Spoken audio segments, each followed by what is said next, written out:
mangyayari na ba yung naudlot last year sa tingin mo? Well, sa tingin ko dahil sinunod naman ng Congress yung mga questions ng Supreme Court doon sa impeachment na basically pinatay nila at sinunod yung kanilang 6 recommendations kung paano dapat umandar yung impeachment. Bagaman ito ay malayo doon sa rules of impeachment mismo sa ating konstitusyon, sinunod pa rin. Ang problema, yung nag-file ng kaso sa Supreme Court last year para magkaroon ng ganitong rules, sila naman yung hindi humarap. Kaya tama na sinabi ni Congressman Terry Redon na haharap sila sa Senado pero hindi sila haharap sa Justice Committee at saka sa Kongreso dahil habang nag-file sila ng kaso sa Supreme Court para patayin uli itong impeachment. Parang, ano tawag doon? Forum shopping? Ano tawag doon? Hypocrisy? Parang medyo malabo.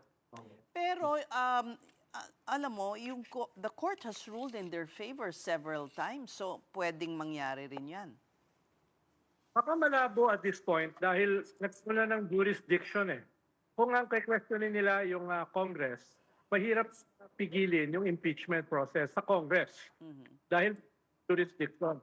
Tapos ang sabi ni Senate President Soto, pag sa Senado, immediately after itong botohan, probably sa May 11, ay forthwith, immediately, i-convene nila yung Senate sa trial court.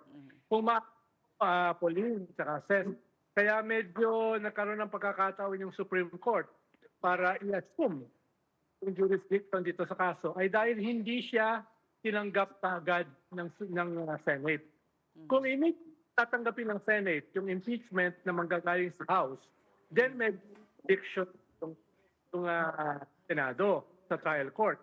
Ay wala akong alam na jurisprudence na yung jurisdiction ay babawiin ng Supreme Court. Parang wala yan sa tradisyon ng separation powers sa ating political system. Kaya I greatly doubt kung yan ay mangyayari. Although, since Supreme Court is the Supreme Court, there is still that distinct possibility, which I think is very, very narrow.